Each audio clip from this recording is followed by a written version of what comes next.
या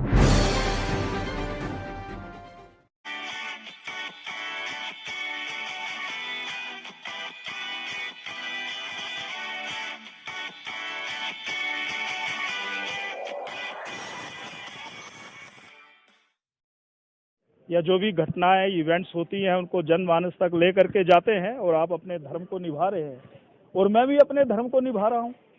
जिस स्थान पर मुझे इस समूचे दल ने बिठाया है वहां पर मेरी ये प्राथमिकता है कि नियमों की परिधि को ध्यान में रखते हुए मैं कार्रवाई को आगे बढ़ाऊं। अब नियम उन किताबों में भी है और नियम हमारे इस संचालन में भी है, इसलिए मैं नियमों का पालन कर रहा हूं। ये मैं कहना चाहता हूं, चाहे वो नियम 67 की बात हो। अब मैं बहुत विस्तार में नहीं जाना चाहता, संसदीय कार्य मंत्री ही उसमें सारी बात करेंगे, पर मैं जिम्मेवारी से ये कह रहा हूं कि अगर मैंने उनके प्रस्ताव निरस्त किए हैं तो वो नियमों के तहत निरस्त किए हैं, ये जानकारी देना चाहता हूं। और ये भगवा जो आप कह रहे हैं कि ये स्कार्फ गले में डाला हुआ है, तो ये तो हमारी मर्यादा परंपरा, इस देश की आज़ादी में यही रंग जो है वो रंगा गया था और इस देश के महान पुरुषों ने भी इसी रंग के चोले को अपने शरीर में डाल करके देश के लिए संकल्प किया था। तो ये किस राजनीतिक पार्टी से जुड़ा है? नहीं, किसी से नहीं। ये इस रंग से मुझे प्यार है और ये रंग जीवन में मुझे प्रेरणा देता है और ये रंग हमारे उन महान विभूतियों की प्रेरणा है जिन्होंने इस शरीर पर इस रंग को चढ़ाया था और वो आगे बढ़े थे। इसलिए ये रंग किसी पार्टी का नहीं, ये प्रेम, प्यार, त्याग, तपस्या और बलिदान का प्रतीक है। यही मैं कहना चाहता हूं। और दूसरा, मैं अपने सभी माननीय सदस्यों को पूरा समय देता हूं। उसमें किसी तरह की कभी कोई कमी नहीं रहती है। सभी हमारे साथी हैं और सभी हिमाचल प्रदेश को आगे बढ़ाना चाहते हैं। उनके महत्वपूर्ण सुझाव 2 दिन आगे लिए जाएंगे, बजट सेशन में लिए जाएंगे, मानसून सत्र में लिए जाएंगे। यही मैं कहना चाहता हूँ। चर्चा तो बड़ी हो रही है आज कराए हैं, तो आरएसएस का जो एजेंडा है उसको सदन के ऊपर थोपा जा रहा है, इस तरह के आरोप है। भगवान हिंदुस्तान में गले में पटका पहना पाप है? Is it a crime? कमाल हो गया भाई साहब। ये तो मेरे को तो ये आपका प्रश्न गले से नहीं उतर रहा। अपने देश में मैं भगवानी पहनूंगा तो पाकिस्तान जाके पहनूंगा मैं? Where will I wear the bhagwan? In Lahore और इन सम अदर कंट्री?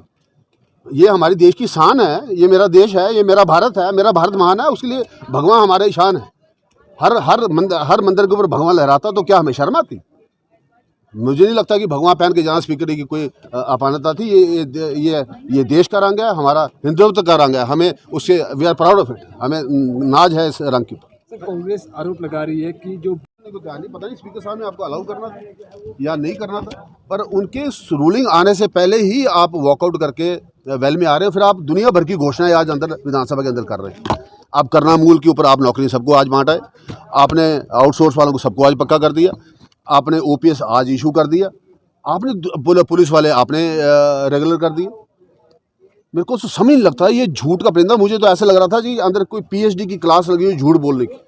जिस तरीके से ओपीएस किसने एक्सेप्ट किया? वीरभद्र सिंह ने।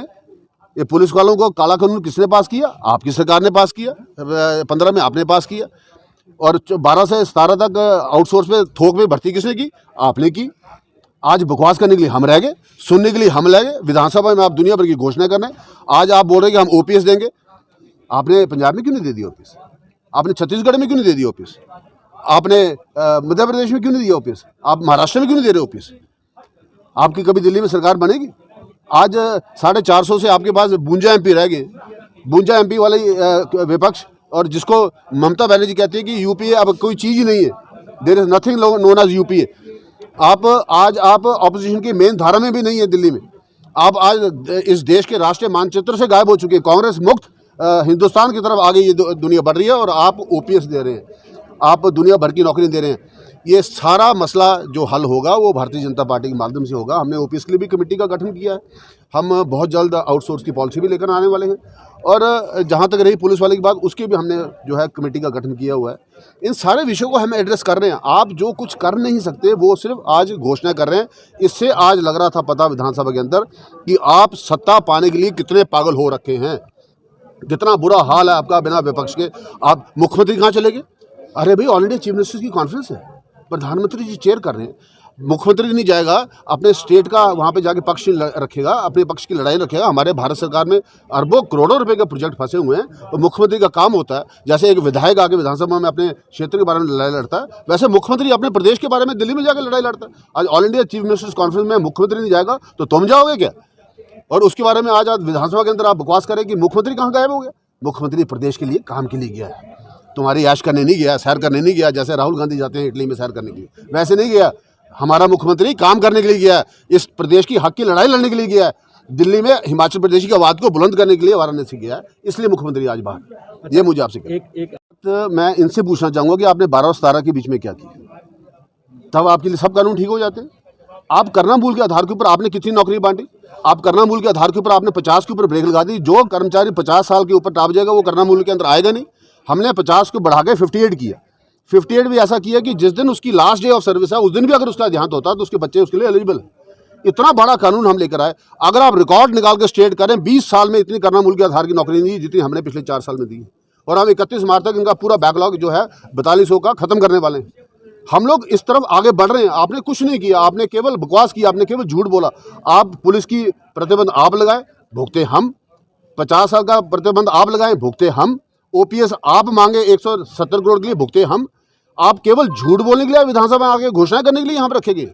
ये डबल स्टैंडर्ड नहीं चलेगा। हिमाचल प्रदेश की पब्लिक आपको बख्शने वाली नहीं है। मेरे से आप पूरे कागज पे जहाँ लिखवाना लिखवा लीजिए। हमें इन 4 चुनाव हारने के बाद जो होश आई है, जो हमको एक सीख मिली है, मैं आपको विश्वास कहना चाहूँगा 22 में एक बार फिर भाजपा की सरकार, एक बार फिर भगवान लड़ रहा है।